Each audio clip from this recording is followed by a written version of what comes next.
Joker, your angel of death awaits. The Joker is undoubtedly an iconic character who will be present in media for as long as there are comics, superhero animation, video games and films, which is to say he'll be here forever. But on several occasions he has actually died, and we're going to go through the list of his 5 best deaths. Mask of the Phantasm. In Mask of the Phantasm, the Joker is portrayed as having been a goon for the mob, much different to his backstory in The Killing Joke. The Killing Joke is of course what's generally accepted to be his true origin. Now, in Mask of the Phantasm, he's done many bad things, but the one thing that finally got him killed was executing the lead female protagonist's father. You? But he paid you! Dad?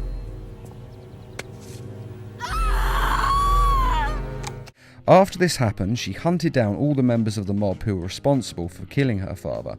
That includes him and all the ones who gave the hit in the first place. The Joker was actually the last one she attacked, and he was prepared for her. He had rigged his hideout with explosives, and when Batman showed up as well, he ended up triggering the explosives. He was probably planning to escape at this point, but Andrea Beaumont, the woman whose father he had killed, grabbed a hold of him, and the two were buried by the building and killed, with Joker laughing his mad laugh all the while.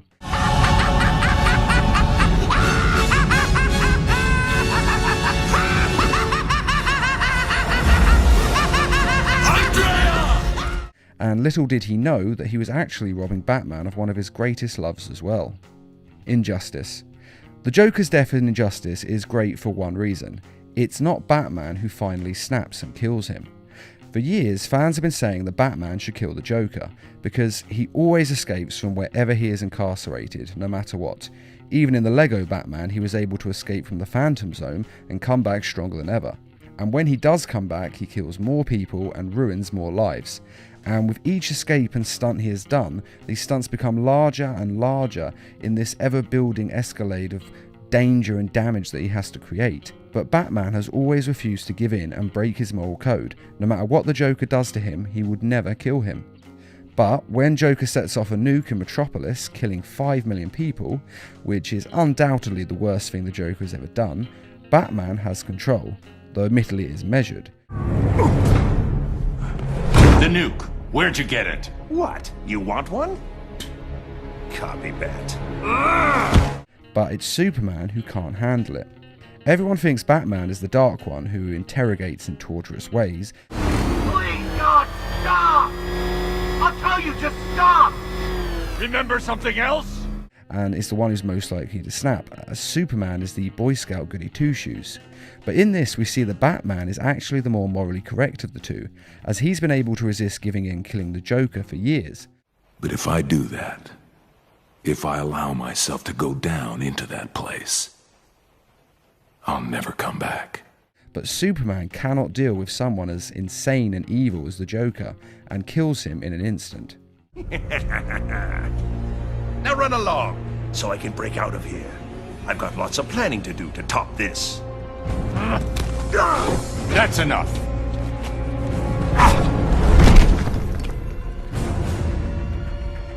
I know it's soon, but think you'll ever love again? Maybe you won't kill your next family.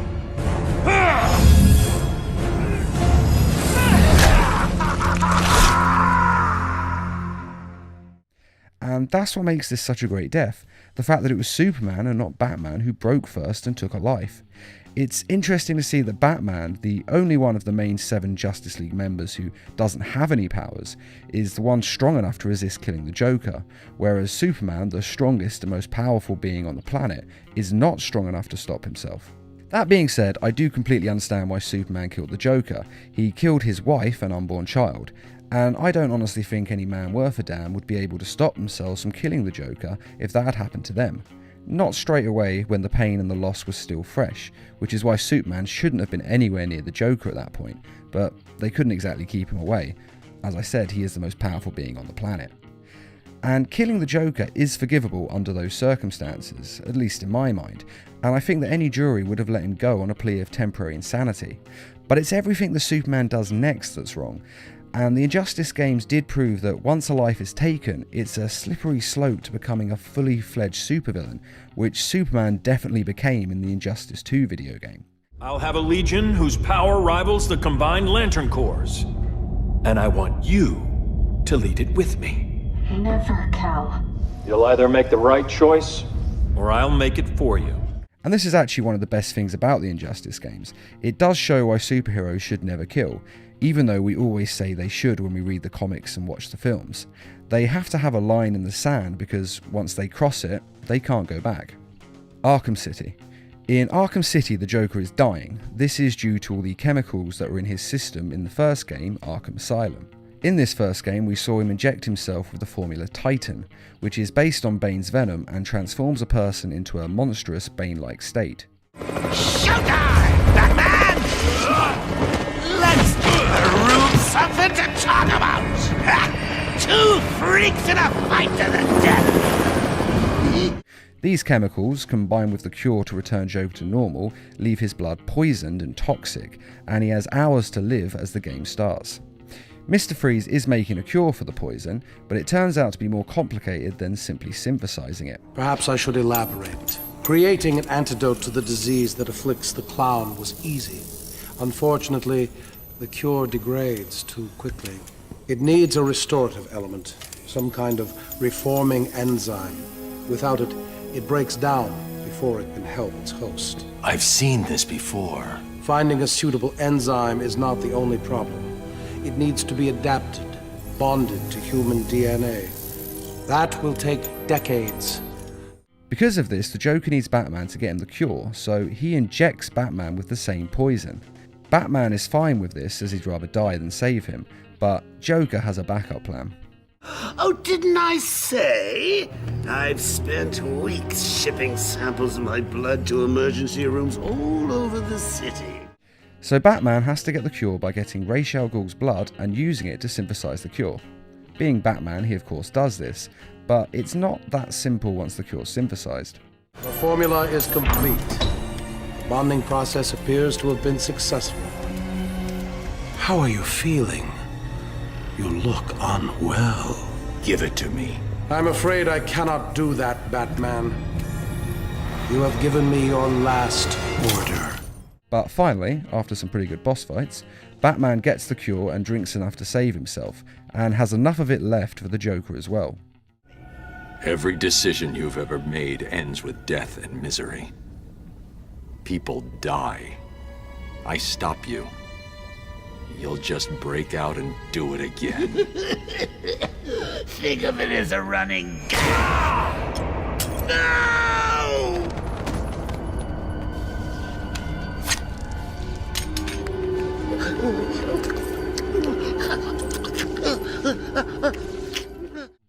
Now this death is great because if the Joker hadn't been so vain and had trusted Batman, he would have lived. It's his own nature that leads to his death, and he dies with the laughter of that irony on his lips. Do you want to know something funny? Even after everything you've done, I would have saved you.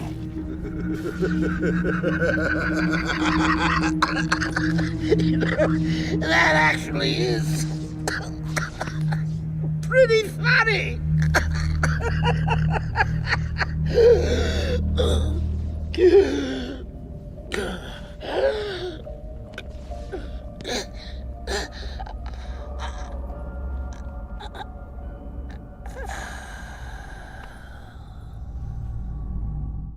The Dark Knight Returns Part 2. This death is amazing simply for its brutality.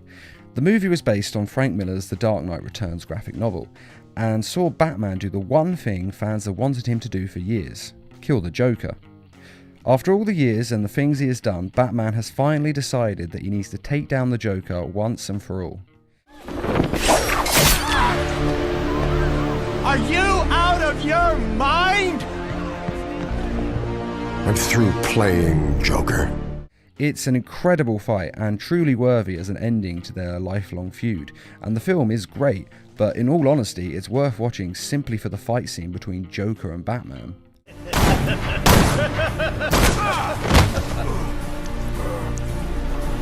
Oh, that's bad. You should get that looked at when you have a chance. After a violent and bloody confrontation through a theme park, the two end up in the Tunnel of Love, which is actually rather a fitting setting for the two since they have a deeper connection with one another than some lovers do. The Joker is badly injured in the fight and his neck is badly damaged, and he knows that he is lost. But he decides that he has to have the final joke. And rather than let Batman finish it, the Joker breaks his own neck, killing himself and causing the world to believe that Batman was the one who killed him. Which then leads to the famous fight between Superman and Batman. This is just an incredible death. The final fight between the two is something you would think could never live up to our fanboy expectations, but it actually does come pretty close. It's finally here, isn't it? The moment we both dreamed about. In great part because of this ending. It shows how the Joker has no regard for human life, not even his own, and that he's prepared to go to any lengths to win in this feud between him and Batman, not even allowing Batman to have the finishing blow. Plus, that net breaking is just brutal. It's the sound they use with it, and you can actually feel it snap, and it hurts. See you in hell.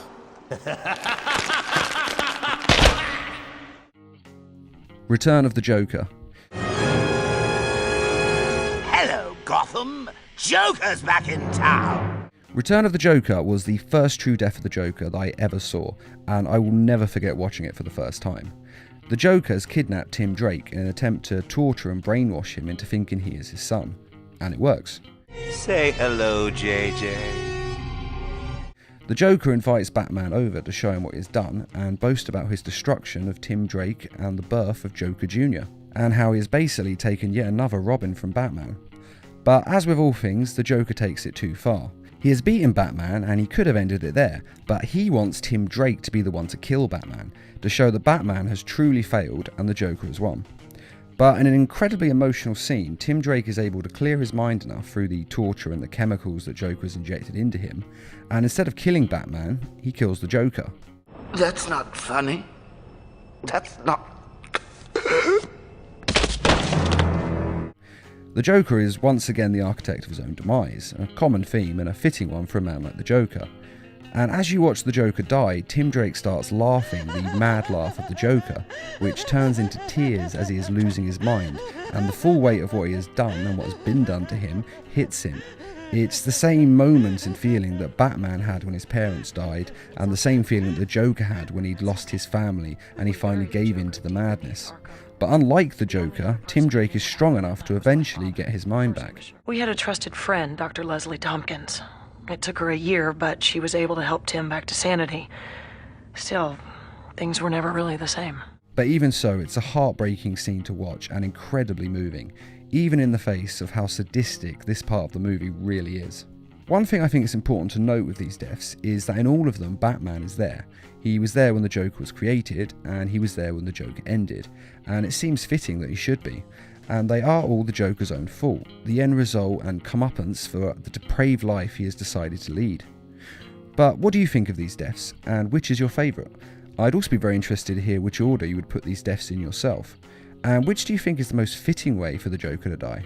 Be sure to let us know in the comments, and I'd just like to give a quick thank you to those of you who made this video possible by donating to Needlemouse Productions' Patreon page. Patreon is a crowdfunding site that's helping to raise funds so that we can produce more videos for you each week. And as always, thanks for watching, and feel free to subscribe, share, like, and comment.